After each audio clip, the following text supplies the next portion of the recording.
Good evening, dear children. Today I brought Bhakti Sufi tradition part 14, time period 800 to 18th century, and the topic is Mirabai, the devotee princess.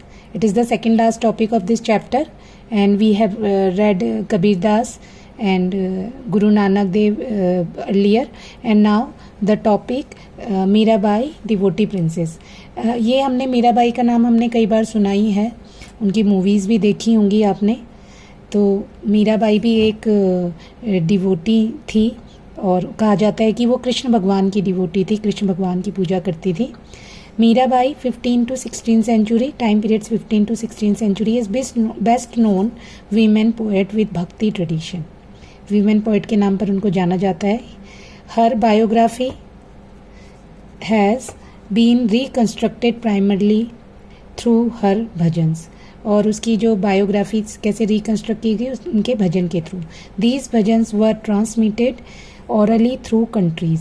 और उनके जो भजन हैं वो transfer हुए एक जगह से दूसरी जगह, एक कंट्री से दूसरी कंट्री ऑरली. अभी भी मीराबाई के गाने आप सुन सकते हैं, मतलब हर जगह पर कहीं ना कहीं पर आप उनके, जैसे कि ऐसी लागी लगन, मीरा हो गई मगन, इस टाइप के जो सॉन्ग हैं ये उन्हीं की कंपोजिशन से लिए गए हैं. According to them, she was a Rajput princess married against her wishes. और जो उनकी बायोग्राफी है उसके अकॉर्डिंग पता चलता है कि वो राजपूत प्रिंसेस थी और अपनी उनकी मर्जी के खिलाफ उनकी मैरिज हुई थी. She defied her husband and did not devote herself to role of wife and mother. उन्होंने अपने हस्बैंड को इग्नोर किया, मतलब कि नहीं उनके साथ अंडरस्टैंडिंग थी और उन्होंने अपने आप को वाइफ और मदर के रोल में वो फिट नहीं हो पाई. और instead she recognise Krishna and avatar of Vishnu as her lover. और हस्बैंड के in place of husband she gave the place lord Krishna, जो कि विष्णु के अवतार माने जाते हैं. अपने मतलब प्यार उन्होंने, अपना जो पूजा थी, प्रेम था, वो भगवान को ऑफर किया. She lived in a wandering saint. और वह एक वंडरिंग सेंट की तरह रहती थी, इसलिए भी उनकी क्रिटिसिज्म होता था. मतलब कि एक तो वो राजा की फैमिली में थी, उसके बाद वो जब इधर उधर वो कृष्ण की भक्ति में मगन होकर के वो इधर उधर से घूमती थी तो भी उनको मतलब कि उनका क्रिटिसिज्म किया जाता था. उनकी जो फैमिली थी उन्हें इस बात से उन्हें नाराज़ रहती थी. Composing songs characterize by her intense devotion and expression of emotion. और वह घूमती रहती थी और साथ साथ वो सॉन्ग्स कंपोज करती रहती थी अपने इमोशंस के थ्रू.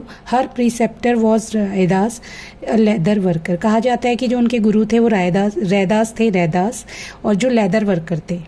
इससे एक बात और पता चलती है कि कास्ट सिस्टम से कुछ नहीं होता, गुरु कोई भी हो सकता है.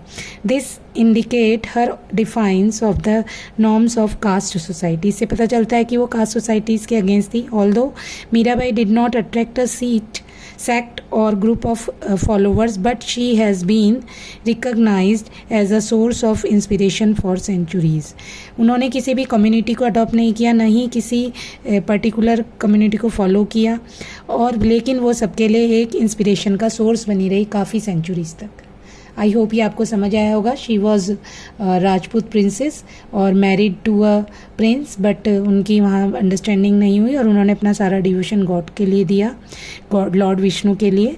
और उनके जो टीचर थे वो रैदास थे, लेदर वर्कर. इससे पता चलता है कि वो कास्ट सिस्टम को फॉलो नहीं करते थे. हर songs are still sung in Gujarat and Rajasthan and other places of north. उनके सॉन्ग्स जो हैं अभी भी गाए जाते हैं, जैसे कि मैंने आपको बताया था, गुजरात में, राजस्थान में, and other places of north. Not only particular these areas, I think in whole of the country, in Indian country, India के जो पूरा देश है उस वहाँ पर इनके सॉन्ग गाए जाते हैं. और most of the other places also where Hindu tradition is following. Now ये उनका एक छोटा सा ही टॉपिक दिया एनसीईआरटी में, इतना ही आपको लर्न करना है. एक और टॉपिक है आपकी बुक में, Shankar Dev. Late 15th century ही emerged as a leading proponent of Vaishnavism in Assam. ये आसाम के वैष्णविज्म में इन्होंने एक, मतलब कि एक आसाम में वैष्णविज के एक प्रोपोनेंट बन के उभरे, एमर्ज हुए Shankar Dev. His teaching often known as Bhagavati Dharma, उनकी जो टीचिंग्स हैं वो भगवती धर्मा के तौर पर जानी जाती हैं। These were based on Bhagavad Gita and Bhagavata Purana. अब जो टीचिंग्स है उनकी, वो उनका जो बेस है वो भगवत गीता है। इवन भगवत गीता से ही मिलती जुलती उनकी टीचिंग्स है, वहीं से उन्होंने बेस बनाया। He emphasised on need of Naam Kirtan, that is recitation of name lord in satsanga in congregation.